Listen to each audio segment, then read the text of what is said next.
청취자님, 혹시 그 감기에 막 심하게 걸렸을 때 피부에 붉은 발진이 확 올라온 적 있으신가요? 보통은 그럴 때 되게 당황해서 당장 연고부터 찾게 되죠. 맞아요. 일단 쏙 들어가게 만들려고 하잖아요. 그런데 수천 년 전 고대인들은 피부에 난 발진을 약으로 누르는 대신에 오히려 밖으로 더 강하게 끄집어냈다고 합니다. 완전히 그냥 밖으로 다 불태워버리는 방식을 쓴 거죠. 도대체 왜 그랬을까요? 오늘 이 놀라운 통찰의 세계로 청취자님을 초대합니다.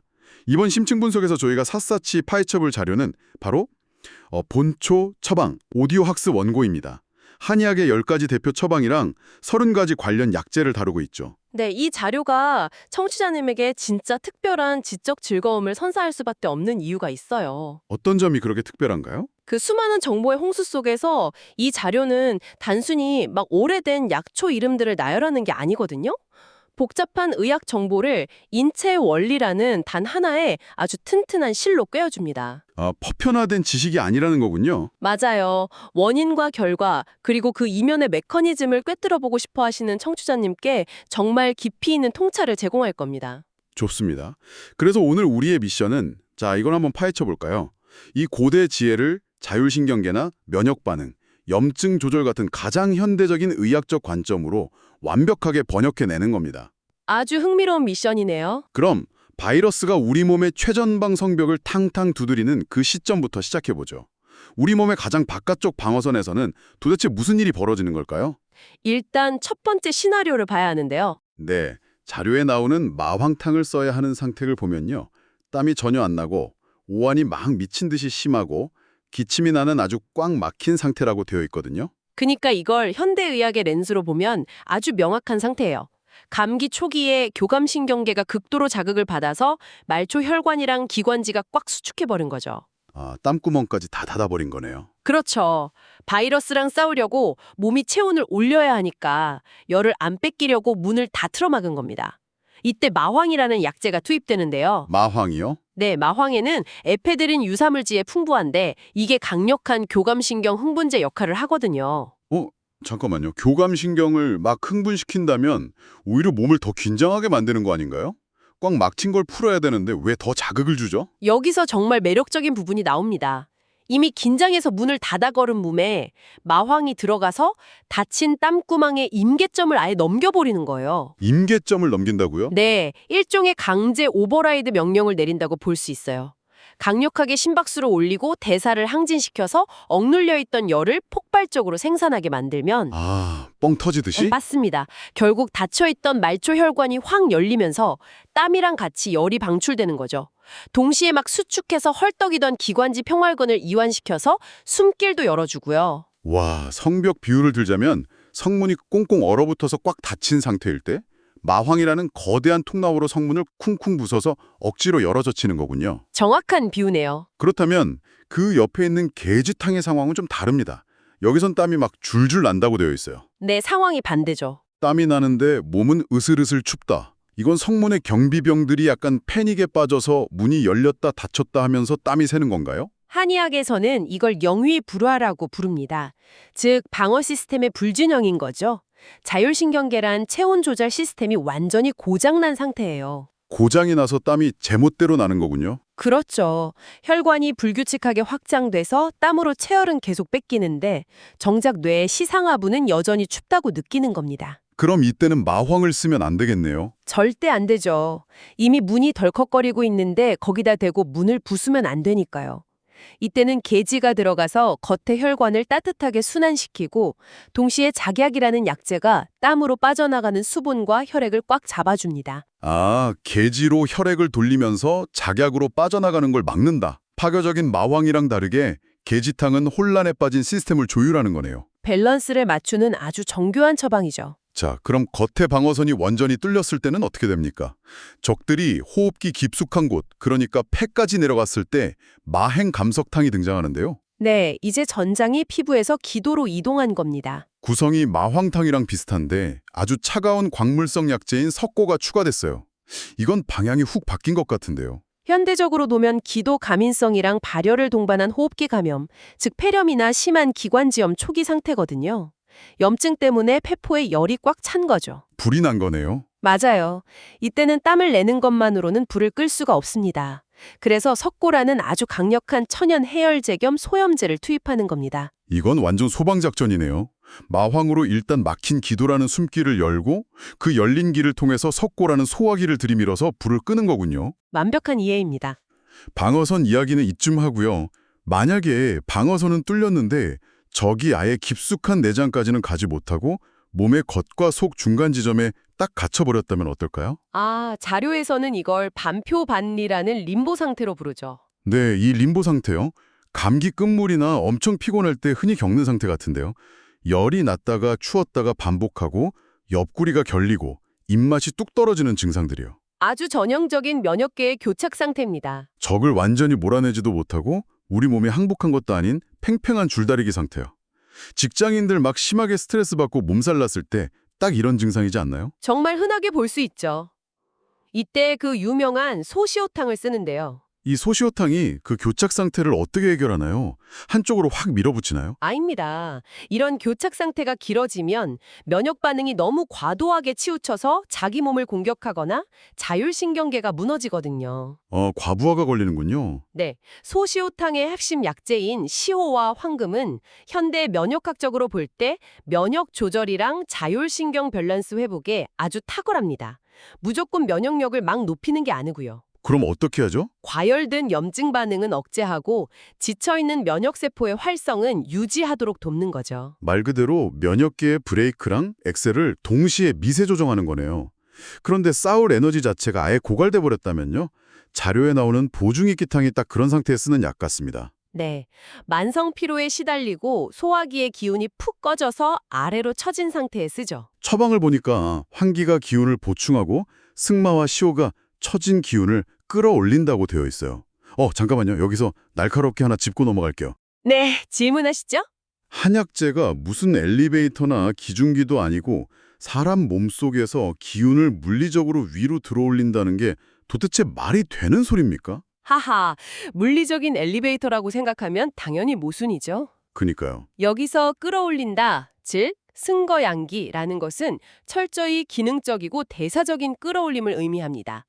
인체가 만성 피로나 위장 운동 저하 상태에 빠지면 어떻게 될까요? 다 무기력해지지 않을까요? 맞습니다. 대사율이 바닥을 치고 내장 평활건의 긴장도가 뚝 떨어지면서 위하수처럼 장기가 실제로 축 늘어집니다. 뇌로 가는 혈류량도 떨어져서 하루 종일 머리가 멍하죠. 중력에 굴복해버린 거군요. 정확합니다. 이때 환기 같은 약재가 세포의 밥이자 화폐인 ATP 합성을 돕습니다. 세포 수준에서 에너지를 꽉 채우는 거죠. 배터리를 충전하듯이요? 네. 그리고 승마와 시호가 교감신경을 아주 부드럽게 자극해서 축 처진 위장관의 연동운동을 활성화하고 뇌 쪽으로 가는 혈류량을 확 늘려줍니다. 그럼 기능적으로 무너진 인체 텐션을 다시 팽팽하게 당겨 올리는 거네요. 그야말로 기능적 역전 현상입니다. 와, 대박이네요.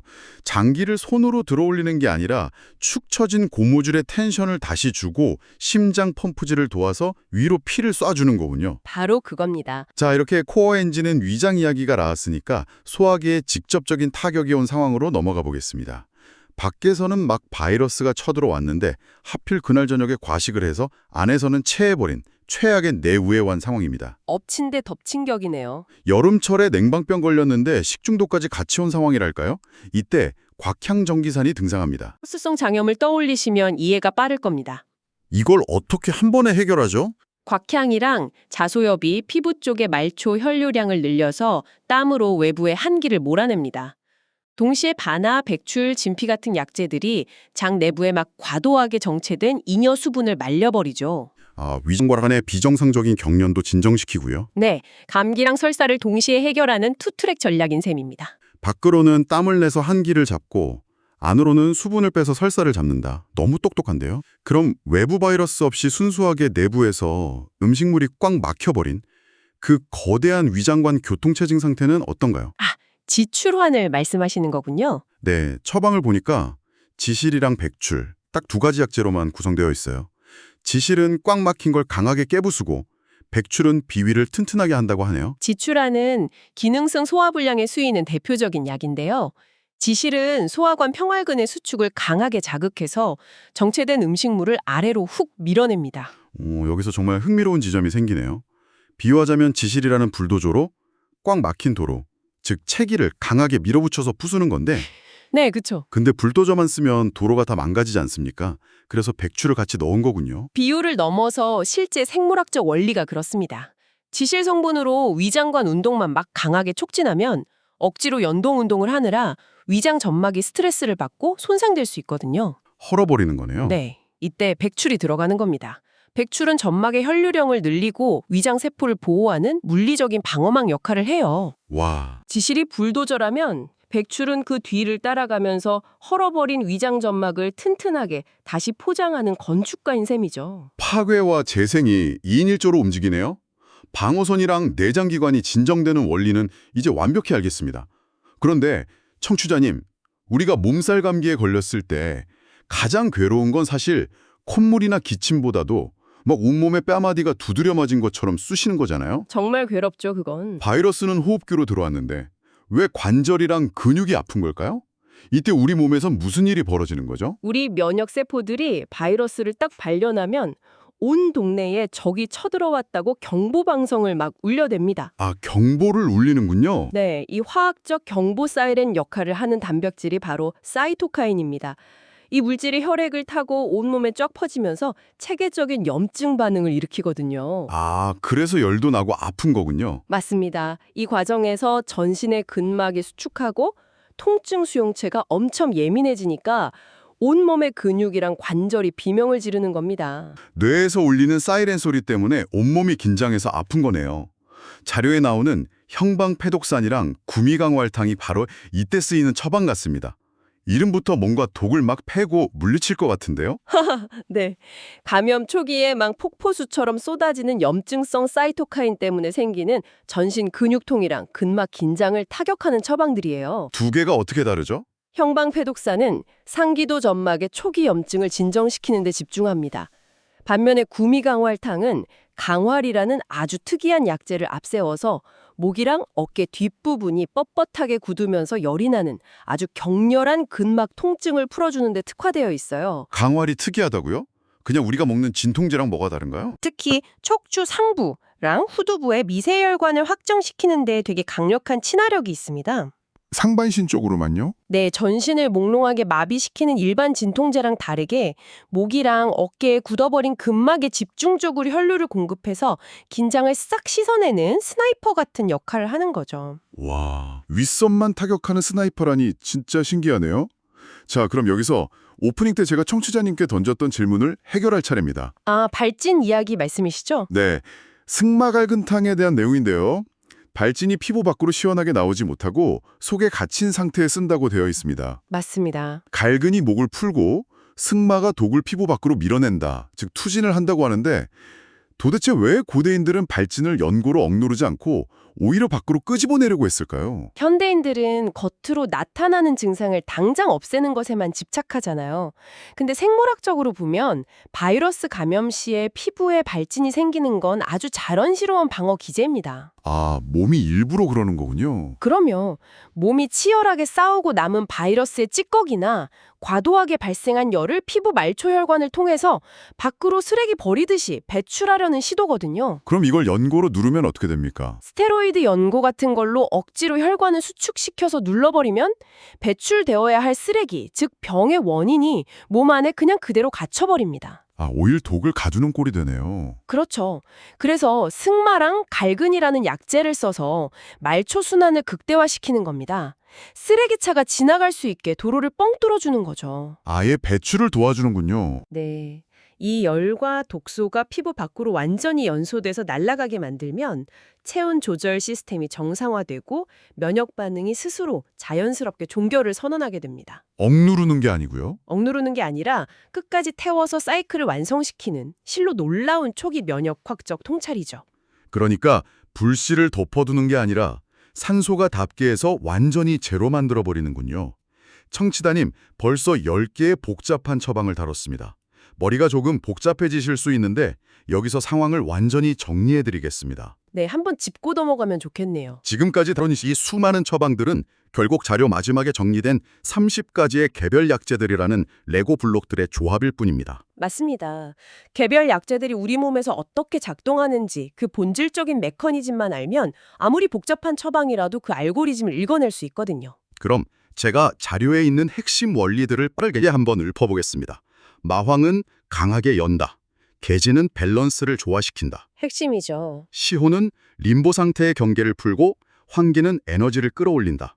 진피는 막힌 기운을 부드럽게 순환시키고 지실은 단단한 적체를 불도저처럼 깨트린다. 강월과 백지는 상반신을 통증을 잡는다. 완벽하게 요약하셨네요. 그런데 전문가님, 여기로 하나 궁금한 게요. 갈근, 즉 칡뿌리가 진액을 생성해서 근육 긴장을 푼다고 되어 있는데 물을 마시는 것도 아니고 그냥 뿌리가 어떻게 우리 몸에 진액을 만드나요? 그건 갈근의 풍부한 푸에라린이라는 성분 때문인데요. 푸에라린이요? 네, 이 성분이 우리 몸에 들어가면 경직된 근육 주변에 꽉 막힌 모세혈관을 아주 부드럽게 확장시켜줍니다. 피가 다시 돌기 시작하니까 말라붙어 있던 근육 조직에 수분과 영양분, 즉 진액이 촉촉하게 공급되는 거죠. 밖에서 물을 넣어주는 게 아니고요. 물리적인 물을 막 들이붓는 게 아니라 몸 안에 수로를 열어서 스스로 적시게 만드는 겁니다. 밭에 물을 주는 게 아니라 스프링클러 배관을 고쳐주는 거군요. 그리고 산사는 고기 먹고 체했을 때 쓴다고 되어 있는데 이건 무슨 소화효소인가요? 산사 열매에는 실제로 지방을 분해하는 리파에제랑 단백질 분해 요소가 아주 다량 함유되어 있습니다. 고대의 소화제였던 셈이죠. 가만 보니까 이건 일종의 프로그래밍 언어네요. 열어라라는 코드인 마황이랑 진정시켜라라는 코드인 감초, 끌어올려라라는 코드인 환기를 이리저리 배합해서 인체라는 거대한 컴퓨터에 특정 명령어를 탁 입력하는 거군요. 프로그래밍 언어요? 되게 흥미로운 접근이네요. 비슷한가요? 실제로 현대 과학에서도 이와 똑같은 개념을 씁니다. 바로 시스템 생물학이라는 건데요. 특정 성분 하나가 하나의 표적만 빵 때리는 현대 단일 알약이랑 다르게 고대 한의학은 여러 코드를 배합해서 인체의 자율신경계나 내분비계, 면역계를 다각도로 동시에 조절하는 멀티타겟 네트워크를 이미 수천 년 전에 고안해낸 겁니다. 단일 저격청이 아니라 광범위한 통신망을 해킹해서 시스템 전체를 한 번에 복구하는 거네요. 진짜 대단합니다. 네, 정말 경이롭죠. 이제 오늘 다룬 내용의 핵심을 다시 한번 마음에 새겨볼 시간입니다. 청취자님, 오늘 이야기는 단순히 무슨 풀뿌리나 나무 껍질에 대한 이야기가 아니었죠. 네, 전혀 아니었죠. 우리 몸의 방어, 순환, 면역, 소화 시스템이 서로 어떻게 유기적으로 얽혀 있고 외부의 공격에 어떻게 다이나믹하게 반응하는지를 보여주는 아주 정교한 기능적 해부학이었습니다. 여기서 우리는 고대인들의 노령 관찰력의 경위를 표하게 됩니다. 무슨 엑스레이나 혈액검사 장비 하나 없이 그저 땀이 나는지 오한이 느껴지는지 통증이 뒷목에 있는지 같은 그런 미세한 단서들만으로 자율신경계와 면역계의 심층 상태를 이토록 정확하게 읽어내고 프로그래밍 해냈으니까요. 맞습니다. 그래서 마지막으로 청취자님, 당신에게 도발적인 질문을 하나 던지면서 오늘 심층 분석을 마무리할까 합니다. 어떤 질문이죠? 현대의 우리는 몸속을 훤히 들여다보는 MRI나 피 한 방울로 찍혀나오는 종이 위의 숫자들에만 너무 지나치게 의존하고 있지 않나요? 정작 내 몸이 매일매일 나에게 필사적으로 보내고 있는 땀, 열, 미세한 떨림, 뻐근함, 답답함 같은 살아있는 생체 데이터들은 낡은 것이라며 그냥 무시하고 살고 있는 건 아닐까요? 생각해보게 되네요. 오늘 하루 청취자님의 몸은 과연 어떤 처방의 코드를 보내고 있습니까? 그 미세한 신호에 한번 가만히 귀를 기울여 보시길 바랍니다.